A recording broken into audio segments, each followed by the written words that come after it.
হচ্ছে যে পাকিস্তান জুড়ে ইসলামাবাদ জুড়ে আমরা সেই ছবি আমাদের স্ক্রিনে দেখাবো যে ইসলামাবাদ জুড়ে ইতিমধ্যে হাই অ্যালার্ট জারি করা হয়েছে তাদের এয়ার স্পেসে।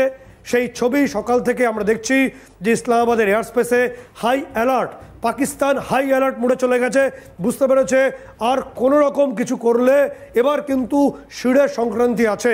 সেই কারণে ইসলামাবাদ জুড়ে এই মুহূর্তে তাদের এয়ার স্পেসে হাই অ্যালার্ট জারি হয়েছে। একাধিক রিফুয়েলিং এয়ারক্রাফট ঘুরছে তাদের এয়ার স্পেসে, কারণ পাকিস্তানের মধ্যে একটা মিয়াচুন্নুর আতঙ্ক ঘুরে বেড়াচ্ছে। মিয়াচুন্নুতে এই ব্রহ্মসকেই পাওয়া যায়। কী হয়েছিল ঘটনাটা? বছর দুয়েক আগে তখন পাকিস্তানের নির্দিষ্টভাবে আমরা হরিয়ানা থেকে ব্রহ্মসকে নিক্ষেপিত করি এবং এখান থেকে রাজস্থানের ওপর গিয়ে তিনবার একটা গাড়ি যে ইউটার্ন নেয় তিনবার ব্রহ্মস ইউটার্ন করে আমাদের এয়ার স্পেস থেকে পাক এয়ার স্পেসে ঢুকে পড়ে।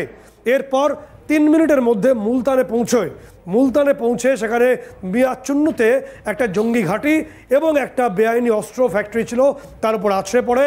উইদাউট এনি যে আর্মস ছিল, উইদাউট আর্মড এই মিসাইলটা আমরা পাঠিয়েছি নির্দিষ্টভাবে এবং সেটা পুরো ধ্বংসস্তূপে পরিণত হয়। এরপর নির্দিষ্টভাবে পাকিস্তানের সেনাবাহিনী বুঝতেই পারেনি তাদের যে সস্তাদরের যে চাইনিজ এয়ার ডিফেন্স আছে যে কোথা থেকে এই ভারতীয় ব্রহ্মস চলে আসলো। ঘটনার 3 দিন পর তারা কোর্ট অফ এনকোয়ারি বসায়, তারপর তারা বুঝতে পারে কি ঘটনা ঘটেছে। ভারত বলেছিল দুঃখজনক ঘটনা, পাকিস্তান তখন হাত ধরে বাড়াতে শুরু করে তারা বাঁচবে কি করে।